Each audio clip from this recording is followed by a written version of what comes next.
Thank you so much for joining Janetta B. And today I got another message for you guys. This message today is called How to Deal with Rejection. All right. And I wanted to speak about it because it is something that most of us deal with in our life, right? Dealing with rejection. And it's something that I see as a group, as a culture, we deal with as well on a major scale. And I wanted to come give you my message, right? I want to give you another look at rejection, and I want you to see rejection in a different way. All right. And then you can use rejection for your gains, for your benefit. Right. And you can learn how to win in life, even when you feel that way. So let's get into the definition of rejection. You will see me looking down because I took some notes because I want to make sure I cover my points. So I will be looking down. I'm going to give you the meaning of the word, the definition, of the word rejection. Okay. And then I'm going to also put it right here. All right. So what does rejection mean? So rejection means to refuse to accept, consider, submit to, take for some purpose or use. All right. And so when you get the feeling of rejection, right? You feel like you're not accepted. You feel like you're different. You feel like nobody understands you, right? You feel like the world is against you. You feel like what's wrong with me? Like, do I belong here or what? But anyways, let me stop playing, okay, y'all. But you feel this sense of resistance from other people, right? And normally when you experience rejection, this starts in your childhood, right? Your parent, maybe both parents, maybe you were rejected in school by your peers, you were always lonely, maybe you just had a hard growing up and you start to experience that feeling, that emotion of rejection. And this is what the Most High Creator put in my heart about it. And this is what He also not just put in my heart, but He also revealed to me, okay, through another source, that it's okay to be rejected. It's okay for you not to fit in. It's okay for people not to understand you or to resist you or not to consider you because you're chosen for a moment, right? I want you to look at rejection in a different light. When you felt rejection, what was the Most High getting you prepared for? Why would He even allow you to go to that through that emotion, right? What characteristics does rejection build, right? Most times when people are rejected in their life, they learn how to be alone. They learn how to be isolated. They learn how to love themselves or learn themselves because they're more comfortable with themselves, right? Or they may learn how to fight or have compassion for other people because they know what it feels like to be pushed away, or they know what it feels like to be rejected by somebody. So they build compassion for other people. Everything that we go through in our life is building you up for something. You're not on this earth by accident. You're not on earth to just get up every day and work a job. You are here to do something. You are here to play a role in something, right? And the people who experience the rejection the most at a higher level, they usually have a higher calling on their life. All right, think about Albert Einstein's or people like Malcolm X and Martin Luther King. They were rejected, right? Because they wanted to bring change, something that people resisted, something they didn't want to use, something that they didn't even want to consider, right? So they faced a rejection. Think about biblical figures like Jesus. How did he face rejection, right? When he came to give the message of the kingdom, he was rejected by his own people. Think about Moses. Moses was rejected by his mother at birth, right? She had to give him away.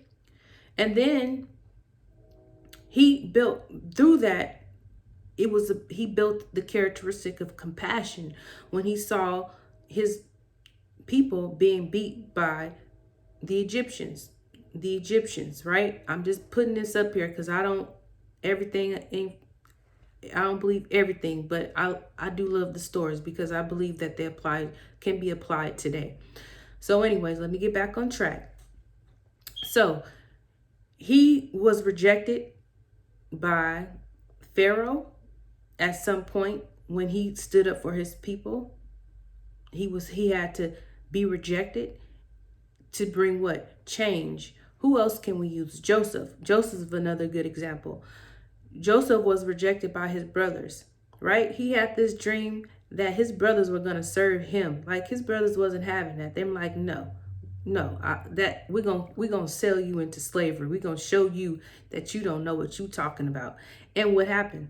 He became Pharaoh over their land. He brought them out of famine. But what happened? What had to happen to Joseph? He had to experience rejection, even in prison, right? He had to experience these things because God was trying to build up this character, build him up for his purpose so that he would be able to handle the real fight. All right. So when you're going through different things in your childhood, it's no more than you're training to fight.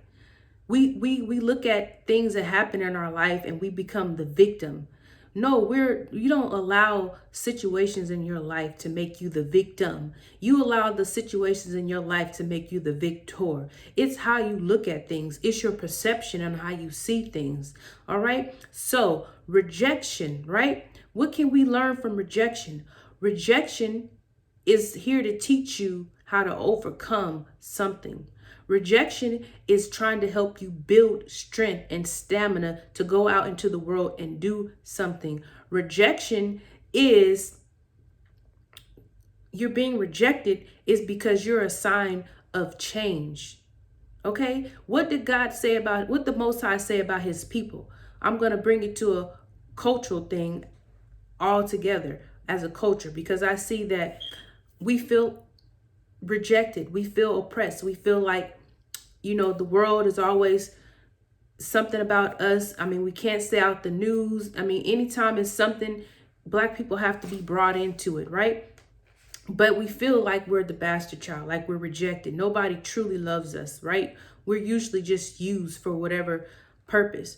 But I want you to look at this and I want you to really hear what I'm telling you. And don't just hear what I'm telling you. Let it sink into your mind.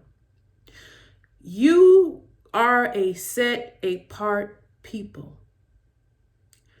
Every time you are mentioned in anything, whether good, bad, political, it is to bring change to some sort of level. Even when it's tried to be used in the wrong way, right? But what I want you to see is the big picture. You are a representation of change. Anytime they want to fight something or change a law, who do they use to do it? What and who do they use to do it? They use us to convince the world to change whatever needs to be changed.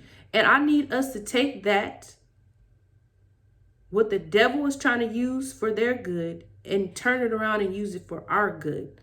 God has rejected you and allowed the nations to reject you is because you're a set apart people.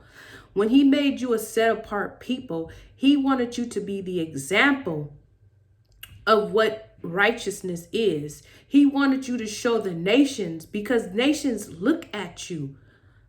They reject you, but they also follow you, right? Nations also follow you. They look at you as a sign, right? When things are getting ready to shift, you're the first people that they look at. That is a blessing.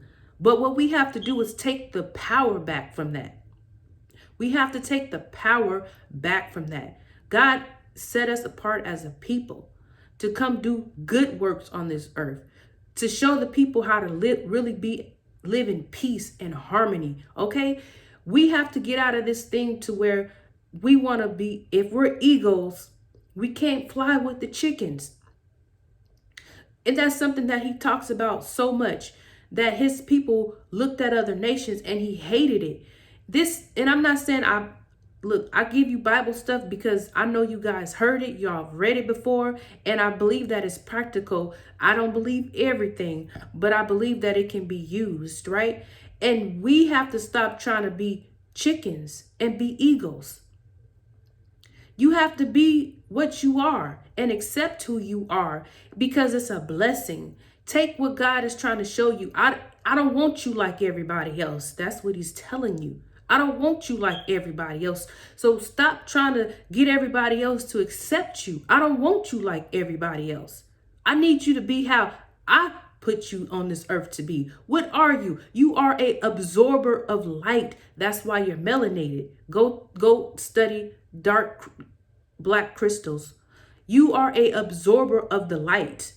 And you have to accept that's what you are. You are supposed to be a people of righteousness, of holiness. You are supposed to be setting the bar, but you've brought yourself down so low. I had to mark you. I had to let the world reject you. I had to make you a rejected people because if you weren't, you wouldn't start to search and begin to learn who you are. I put that on you as a sign that you are a chosen people and you are set apart. Being rejected is a blessing. Being rejected is a blessing. Accept that you are rejected because you are here to bring change. You are the representation of change that we need in this world. It starts with each and every one of us. We need to be the change that we're asking for, that we're begging for. We need to accept that we're set apart and elevate our minds in all that we do in our life. Let's not settle anymore, right? Let's not settle anymore. You are a chosen people to bring change into this nation, to bring peace into this nation. All right, you guys, that is my message for today. All right, how to deal with rejection. Accept it. Wear it with glory. Enjoy it, right? Be righteous with it. Learn how to love with it because you're going to be the change that we need. Thank you so much for joining Janetta B. And please don't forget to share this video, subscribe to my channel. And every Monday, I'm going to be trying to bring y'all a message. All right. Love y'all. Peace.